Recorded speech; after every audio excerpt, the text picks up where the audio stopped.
Hi everyone, Cameron Gibson here and a huge welcome back to my channel. I do just want to take this opportunity to say a massive thank you to all nearly 100 of you that have subscribed to my channel so far. It means a huge amount to me. I am really pouring my heart, my soul, and also just a lot of effort into these videos, so it does again mean a massive amount to me that people are receiving them so well.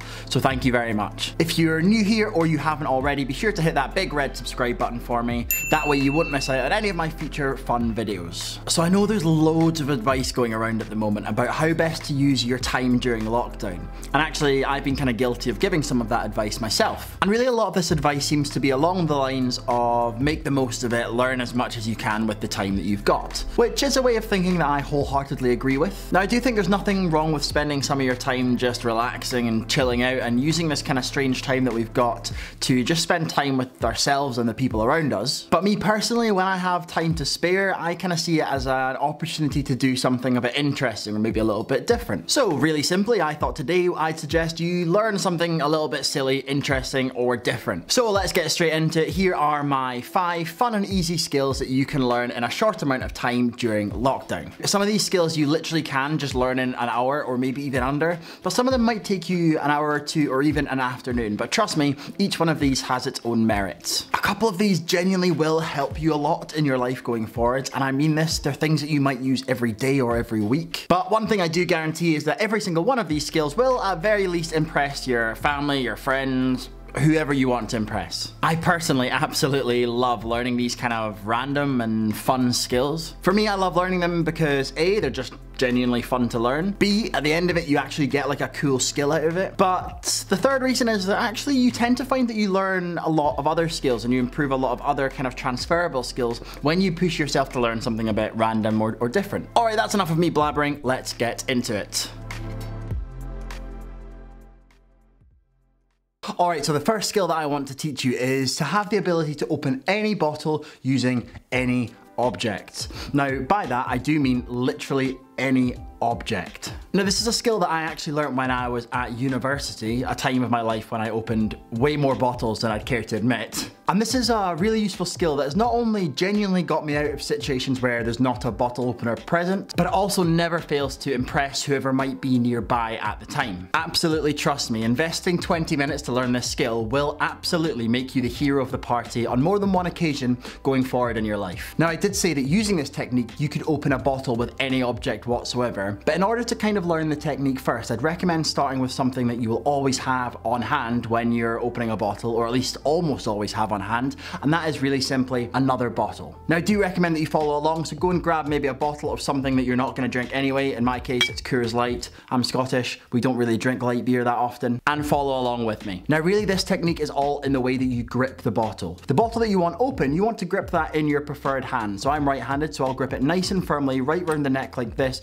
with my right hand. Now, what you need to do is make sure that you've got your first finger kind of free at the top. So you're kind of gripping it in here nice and tight and firm with these 3 fingers and your thumb like this. Really firm with the cap just protruding up from the top of your fingers like that. Once you've got a nice firm grip on that bottle, you're going to kind of do the same with the other bottle in your other hand, but a little bit further down so that you've got more space at the top like this. What you're then going to do is you're going to wedge this bottle in here with the cap joining there, so that the kind of corner of this cap here is right underneath the lip of this cap here. I'll give you a little kind of over the shoulder view here as well so you can see exactly what's happening. Once you're in this position, use your index finger from the hand of the bottle that you want to open to wrap around the neck of this. This is where it all happens. It all really happens between your index finger and your thumb of this hand.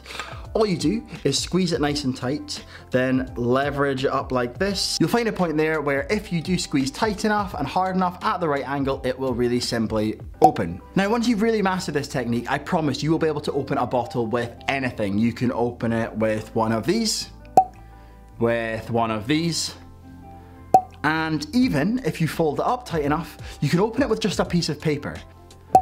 What an amazing, useful skill slash party trick. Again, I guarantee if you invest 20 minutes in learning how to do this, you will be the hero of the party on more than one occasion.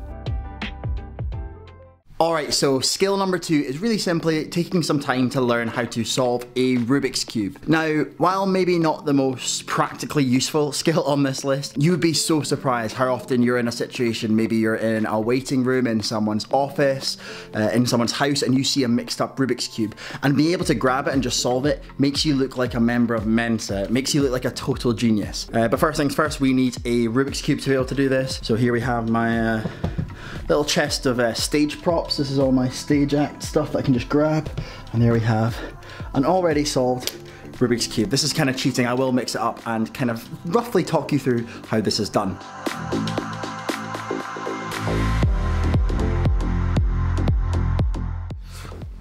Alright, so here we go, a mixed up Rubik's Cube. Now, I'm not going to teach you step by step because really simply there's so many resources out there already. If you want to learn how to solve one of these, just search on YouTube. That's how I learned in the first place. You can go onto the Rubiks Cube website where I believe they have some sort of animations that walk you through it. This is not as difficult as most people think it is to learn. That's one of the reasons that I think it makes you look like a genius. Because you basically just learn a bunch of algorithms, which the word algorithms itself makes you sound like a total genius. And once you know those algorithms, you can solve any Rubik's Cube from any point of being mixed up whatsoever. This will probably take you maybe a couple of hours maximum. You can very, very comfortably learn how to solve one of these in an afternoon, easily. I've been doing this for a good couple of years now, so I can solve one of these from any state in about 2 minutes, which is pretty impressive, pretty cool. But really there is only one way to prove that I can solve one of these, and that is by doing it. So let's have a little quick look, and let's start the timer now. So the first face done there. First 2 layers done there. And solved. And again, honestly, it's not as difficult as you might think at first. I'll leave some links in the description of some good resources on how to learn how to do this. I guarantee it's worth your while. It was a fun way to spend an afternoon, and being able to solve one of these is one of those kind of life skills that you'll never lose. It's like riding a bike. Once you learn how to do it, it'll always be up there somewhere. Alright, so useful skill number 3 is to spend some time learning some keyboard shortcuts that you might not have known already. This is an example of a skill that will genuinely help you every single day of your life. Now, most people know the kind of basics, things like Control-C, Control-V, or Command-C, Command-V if you're on a Mac, which is the keyboard shortcut for copy and paste. Although if you didn't know that one, you're welcome. I've just saved you literally hours of time throughout your life. But there is a whole raft of other keyboard shortcuts that are really useful and can be used on a daily basis. Here's a few of my favorites. Another one that many people know, which is very, very useful, is Command-Z or Control-Z if you're not on a Mac. Command-Z is really simply just a shortcut for undo. Really useful if you make little mistakes here and there and just want to go back one step in your workflow. Another really useful one for either copying everything on one document or for deleting or something like that is Control or Command-A. This selects everything in the current document you're working in. Another one that I found really useful is Command-F. This brings up a little search bar in your document, which allows you to search for words, for terms, for phrases, for sentences, and other things like that. This has really helped me in the past, especially when I'm in really big documents and I'm trying to find a specific area or a specific subject. It also usually works on web pages and in PDFs of things like books and documents, where maybe you need to find a certain chapter on something, or a certain area where it describes a subject that you're looking to research. Last but not least, one that I find personally really useful is Command-Shift-4 on a Mac. Command-Shift-4 allows you to take a screenshot of whatever is on your Mac, but instead of screenshotting the whole screen, it allows you to select a specific area. So maybe you want to just screenshot one window, or maybe you want to screenshot a couple of things together but not have the borders of the windows in it.